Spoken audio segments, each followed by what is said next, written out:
Good. Good afternoon, good evening, good morning, everyone in the world. My name is Ned Dennis, and I'm the chairperson of the International Marathon Swimming Hall of Fame. A couple of weeks ago, Stephen Muñatones planted a seed in my mind about thinking about the idiots that did the 64-kilometer double two-way Lake Saint Jean swim. So I thought it would be interesting to get together with Philip Rush. Say hello, Philip. G'day, guys. Monique Wildschut. Hi. And of course, Stephen. So what I'd like to do is just to bring everybody up to speed on the swim. In 1955, Henri Jacques Amoy was the first one to swim the length of Lake Saint Jean, one of the hundreds of lakes in Quebec. It inspired a sort of major prestigious swim. And from 1958 to 1964, it's what we consider to be a major. Before that, the prestigious swims were Wrigley, which morphed into the Canadian National Exhibition, and the English Channel races in the 50s. So Lake Saint Jean was part of Atlantic City and Capri Naples as the three most prestigious swims of its time. After the 1964, it morphed into a world professional marathon swimming kind of annual consortium of swims. Then in 1984, Henri Christine Couzet was the first one to do a two-way. And it was also, I think, Stephen, the first time you did the single swim, 1984. And then in 1985, they had the first two-way swim. So what I'd like to do, Stephen, let's start with you, because you were the least experienced of these three. Tell us about your experience in the cold 32 kilometers of Lake Saint Jean in 1984, which then will morph into you thinking about a two-way and going, no. So in order to understand what happened in Lake Saint John in 1984, you have to go back 2 weeks before then. 2 weeks before then, the group of marathon swimmers, including Monique and Philip and Claudio Plitt and Paul Asmuth, et cetera, had gathered in Atlantic City. And I was really excited about Atlantic City because it was warm water. It started in the ocean. I love ocean swimming, and then we'd go around. So I was very excited. I got to Atlantic City. Water was it was somewhere in the 70s. So it was probably 21 to 23 degrees. And I was very confident. And we get to the shoreline at the start of Atlantic City. I touched the water, and it was like Philip Rush decided, hey, this water's too warm. And he asked the ocean gods to reduce the water temperature to something that he was familiar with and he was comfortable with. And I don't remember the exact number of swimmers who started that race. We'll call it 25. I recall 6 people finished. Phil got out of the water looking flushed, not with hypothermia, with hyperthermia. And he grabs a beer and downs it.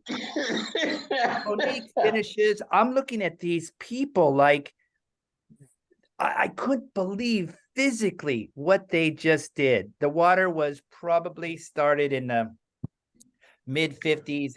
So it was probably 13, 14 at the start. It dropped down to probably, I don't know, 11, 12 at the end. And in the back bay, it increased. So anyway, that was 2 weeks before.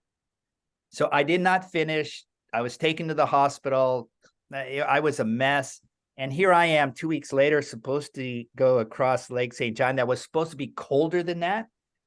And I was just blown away. So that was my introduction to professional marathon swimming. And these two here, I mean, to be honest, I didn't know much about them before. I knew a little bit about them in the non-internet era. But when fortunately, I was discharged out of the hospital literally minutes before they crossed the finish line. And I was looking at them like, how in the world do these people swim in this kind of conditions? There was nothing that had prepared me to witness what I just witnessed. And therefore, when we get to Lake St. John, I'm just looking at these people like, I don't know what I'm going to do. And anyway, that was my introduction to Monique, to Philip, the World Professional Marathon Swimming in Lake St. John.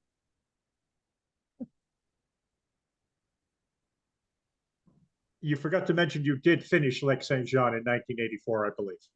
Well, sorry. So yes, I did finish, and it was actually because of these two and Claudio and Paul who actually did finish Atlantic City. I didn't think it was possible, but I just seen them do what I thought was the impossible. So I said, look, if they can do it, yeah, they're better than me, but let me dig real deep. And I did dig real deep, much deeper than I did in Atlantic City. And so my success in Atlantic City was due to these two and their colleagues, or our colleagues, back in '84. Yeah. So Philip, when did you realize that 1985 was going to be a two-way? No, early on, after Christine had done it, they muted that there was going to be a double crossing of St. John. Well, that played right into my hands, and well, Monique was thrashing everybody anyway, and me. So as I remember, but that sort of really got my juices flowing. We'd done some big swims down in New Zealand, and it was cold, it was long. And there was stuff in the dark, and it was exciting. It was a long grind, that Lake St. John. It's not nice on a nice day there. The water's that browny colour, and the swim was great, and the finances were great out of there. The only other good thing out of Lake St. John was the blueberry pie that they had, if I remember rightly, and the cold Molson's beer. But I dulled the pain of the swim, I think, afterwards with the Molsons. Yeah, it was always good, huh? The Molson's beer there after the swim. When did you realize, Monique, it was going to be a two-way, and when did you commit? Well, after Christine did the double, they decided, well, if she can do it, there must be other swimmers who can. And so they started to invite, I don't know how they choose us, actually, but they invited 6 swimmers. And I thought, yeah, why not? Let's see if I, as a athlete, you want to how you said that, make your boundaries a little bit further. You want to see if you can do more or better or longer. It's a kind of an adventure. But I agree with Phil, and the money and was also good for that time. I thought, well, why not? Let's do a double, because it's a double marathon for that time. And, so I wonder if they didn't invite 1,000 swimmers, but only 6 accepted the invitation. I don't know. Maybe they did. Maybe, I don't know. No idea. But I thought, for me, it was kind of an adventure. See if I can do it. The 6 swimmers were Claudio, who won the race. Philip came in second. Monique, third. Christine Cosette, who had done the original double, didn't finish. Paul Asmith and Nasser from Egypt also didn't finish. Paul had been tearing up the professional circuit in a big way, winning everything he looked at. Paul and Nasser were out in kind of 2 and a bit hours, and the rest of you were 18 something hours. Monique, you once described it as double dumb. I'd like you to repeat that description for it. Well, double dumb. It was on the that was on our way back. So I think I was in the water for about 14, 15 hours, and I was thinking, what am I doing here? It was not a race anymore. Phil and Claudio were way in front of me, nobody at the back. And I thought, well, I'm hurt. This is pain, that is pain. This is stupid, but this is this dumb thing. And then I thought, if I go out now, then it's a double dumb thing, because then you swim for 15 hours for nothing. So that's really stupid. So I thought, no, that's double dumb. Don't do that. Let's finish this race. And, so, it's a kind of mental thing, you have to go through. And well, that's what I thought. And Philip, you went on to the English Channel to do a double a couple of weeks later. You're on mute, Phil. You're on mute.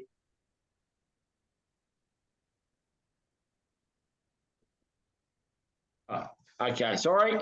Yeah, no, we'd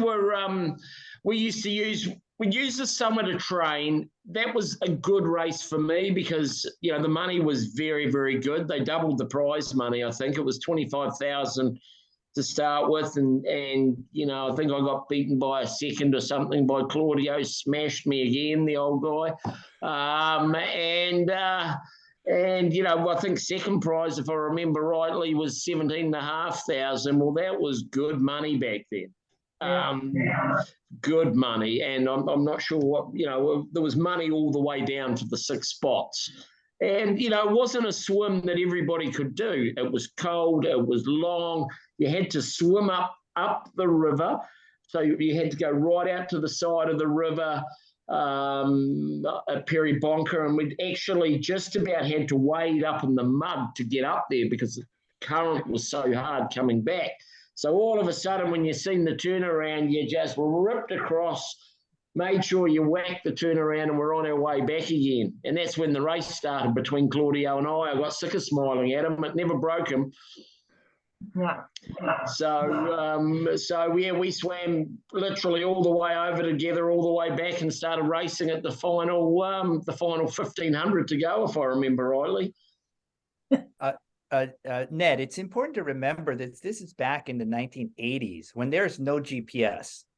This is the Philip, his coach, the boat drivers, basically looking across a very dark expanse of water, hoping that they are actually going in the right direction. Now they're going in the general direction, that of course, but I mean, we have to understand nowadays we think of GPS and tech suits and all this kind of stuff.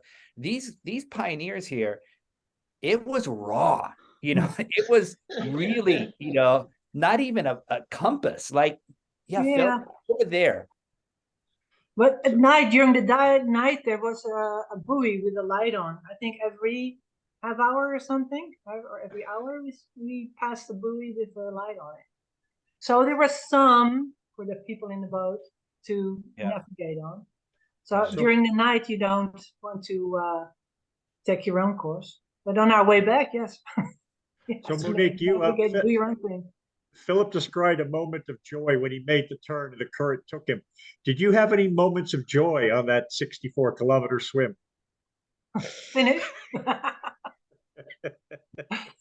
Well, my moment of joy.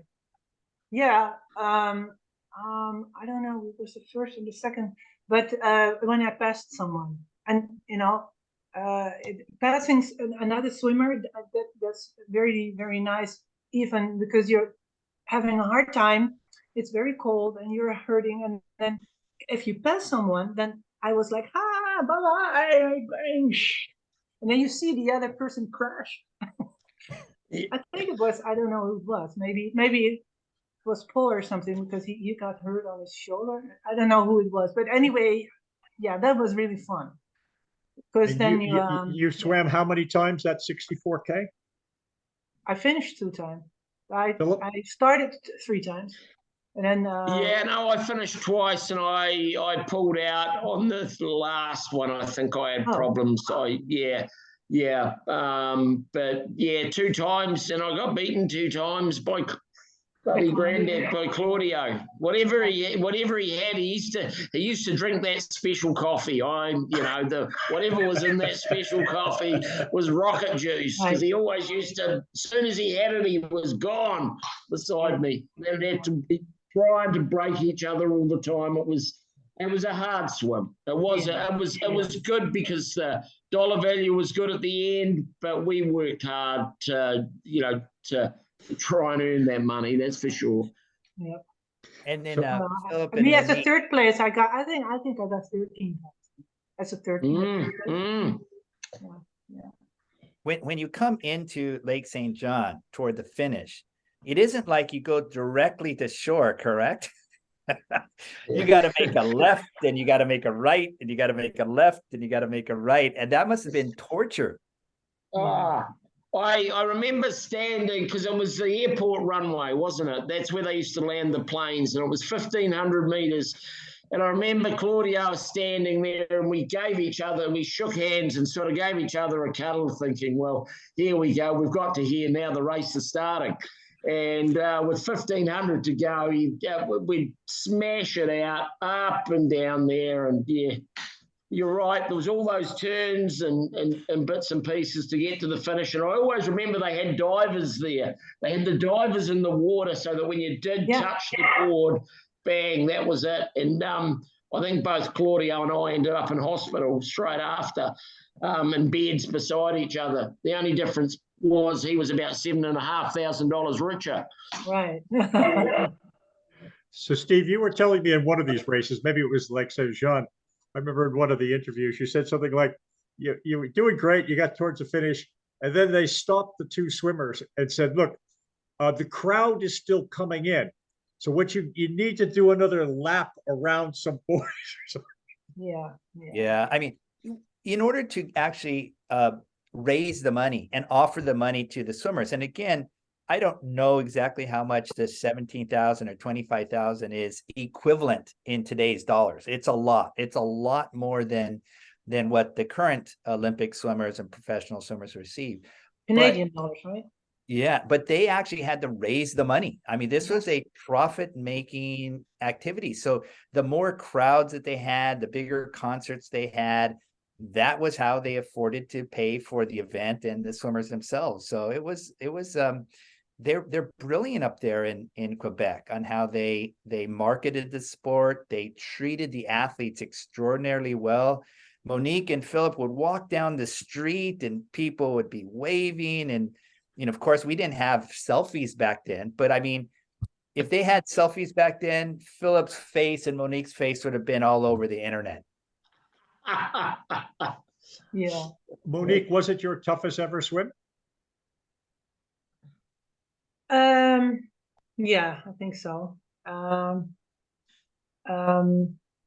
the second time I was pulled out, but the last time was, although it was shorter, it was 17.5 hours. For me, it was tougher because the water was so much colder, and I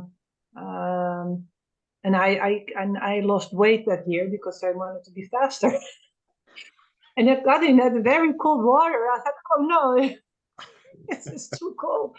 So maybe after 3 or 4 hours already, because it was dark and we went into the night, the water temperature dropped to, I don't know, 13, 14, very cold. And I only brought one little thermo of hot water. So my brother was in the boat, and after 2 feedings, he says, it's gone. And I was so cold, so cold. So during the night, he was yelling to all the boats around, do you have hot water? Do you have hot water? Because at a certain time from the cold, I got cramped. My stomach got cramped from the cold. And I said, I need something hot now. And then I could relax again. And, as soon as the sun came up, my mind said it was warmer. It was not, of course. But then I could cope with it. But after that last race, it took me about 3 months to recover, just because it was so cold. And my body was all cramped up all the time because it wasn't that cold. So Monique, that's why the small thermos bottle was triple dump. Yeah, maybe. I thought, it's 18, 19 degrees. But then in the middle of the lake, it's way colder. Philip, how did it compare to your three-way English channel for mental and physical toughness? Oh, it was different toughness. When you literally, Claudio and I from the start swum side by side all the way across. I'd try and feed quicker, he'd try and feed quicker. So the whole time we were looking at each other, literally eyeballing each other going across that lake. One would try and make a break, the other would catch him up when he felt bad. And it's a different pressure because the speed is on the whole time. You're mentally trying to just smile at each other to break each other. Compared with the English Channel, it was just, the English Channel unfolded. It was quite unbelievable because we got the weather, we weren't expecting to swim so fast. things were unfolding quite quickly. And it was just me and myself out there, where St. John, we were just trying to push. It was just a big mental game at Lake St. John, and especially if it was rough at night, because we'd start at 10 o'clock at night, and all the town would stop and come down to see these crazy swimmers, and they'd play our national anthems, and it was a real, even talking about it, I guess, get goosebumps thinking back on it, but it was really amazing. And you sort of went down into the arena to start, and, the six of us would slop in there. It was pitch black. We had a light stick on the back of us, and off we went, and hope we'd make morning. But the pressure was different, because we were going the speed, and there was a carrot at the end. And though, in those days, Steve was saying he's not quite sure what that would be equate to money-wise, but that 25,000 back then, I think now would probably be $100,000 for the winner. Over the year, that was a good few years ago now. Stephen, you'll need to find us a 9-year-old Quebecois kid who watched those starts and went on to do marathon swimming around the world. You need to find us one of those. I want to have a conversation with this kid. Yeah, I actually think Xavier. I forgot his last name. He won Lake St. John. He's a local boy from Sherbrooke. He was probably right there. He grew up locally. Because think about what these guys and Monique did. I mean, it was Muhammad Ali versus Joe Frazier. It was Michael Phelps versus Ian Thorpe and Peter. Who's the Dutch great swimmer? Yes. I mean, sorry, Monique, I pronounced it wrong, I'm sure. I mean, when Philip was saying they walked into the arena, that was literally what they did. I mean, it was like they were superstars, but they were walking in and the crowds would roar. I mean, I got goosebumps just looking at them. Now, of course, I was in a warm jacket, and Philip and everybody goes down to their Speedos, and see you later, guys. I'll see you in 18 hours or something. But it was that kind of atmosphere. Unfortunately, nowadays doesn't occur when you have such great athletes of that stature in conditions that suited them. I mean, it literally. You said, did they invite 1,000 people? We don't know, but they eliminated all the riffraff like me, and they just had the real tough pioneers out there just churning in. And what Philip was saying is absolutely correct. I mean, Claudio and him, I saw the lights of the boat, and it was just 2 lights of the boat with Monique behind. I mean, just there. And I couldn't even imagine staring at a competitor for 17, 18 hours. And then with 1,500 meters to go, being the gentlemen and gentlewomen that they are, they literally stopped, acknowledged each other's tenacity and wished each other good luck. And then said, basically, yeah, let's go for it. I mean, it was everything about that is stuff for a Hollywood movie. We interviewed. Sorry.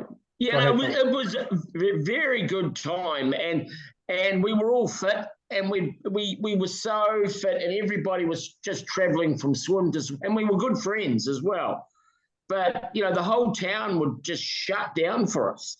We were rock stars in marathon swimming. It was back then with that sort of money. It was. They lost the plot along there somewhere where because we worked very hard for that money, but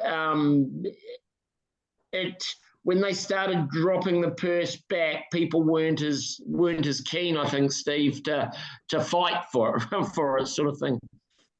We did an interview a couple of months ago with Philip and a couple of other people to discuss who was the best performer after the races in the bar. So, Philip, we won't go back into that right now. But when Claudio was sleeping, you were still performing, mate. The other thing that was interesting for me is we interviewed a couple of honorees who went to the museum in Florida as young children. Oh, And they had this very distinct memory of like a 10-year-old going through the Swimming Hall of Fame. And this in New York a couple of weeks ago, we inducted Jaime from Mexico. And he told a great story about on his honeymoon in Florida, he brought his new wife to the Hall of Fame. And it said it was open, but it wasn't. So we kept just banging on the door. And eventually somebody came and said, Andrew. And he went like, no, Jaime. And he said, no, Hurricane Andrew is coming. You got to get out of here. You got to go to safety. right. So they go off wherever they went. And about a week later, they came back to visit the hall.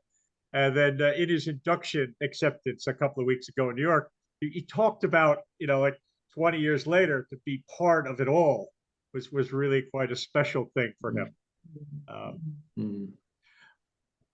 Monique, the other thing that is probably worth you talking about is you made an impression on me on an interview a couple of, maybe more than 2 years ago, where you said in those times, you kind of left the Dutch pool swimming, you went professional, and it's like you had leprosy, that no one would talk to you. You had some sort of disease because you were a professional. And you had nothing to do with Dutch swimming. And then later, when you got into the International Swimming Hall of Fame, all of a sudden you were, yes, this is our Monique, our famous Monique, who we love completely. Oh yeah, Monique Wildschut. Yeah, we remember you. So okay, then I thought, okay, well, better than nothing. I mean, back then in those days, if you got money, even if it was, because when I was a pool swimmer, I once had a race. It was 400 meters or 800 meters freestyle, I don't know, and I won 100 guilders. So that was back then maybe $50, right? And I was not allowed to accept, because then you were professional. So you had to do it into an account and wait till you stop swimming. It was kind of crazy back then. And then, well, I left the pool and then I went for the marathons. And then if you go for a race abroad in a different country, then you should go to the union, the swim union, Dutch swimming union, and then you have to report I go abroad, and then they say, okay, if you go there, then you have to pay us a fee. I say, pay a fee? What for?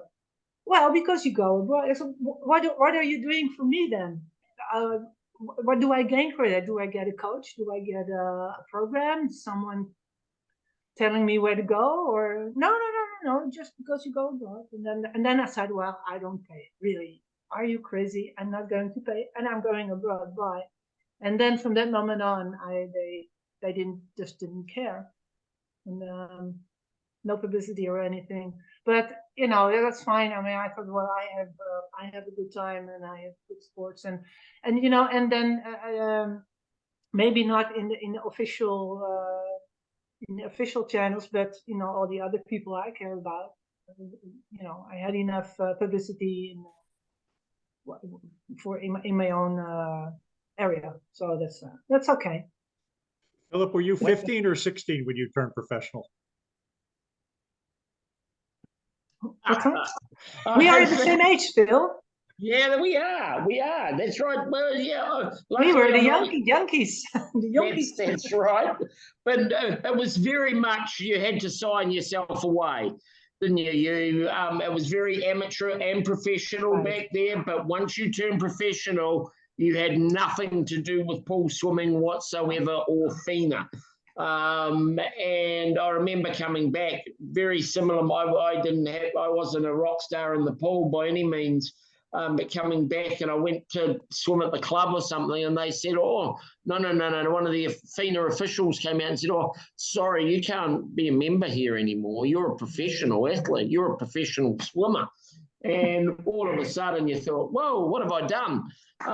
But we got pretty good rewards back then for those 6 weeks every year. I think the rewards each week, we all went home quite happy with our compensation, I think, for working hard. Good. one thing that was very impressive about Monique is when I saw her in the first race of the season, she was very good.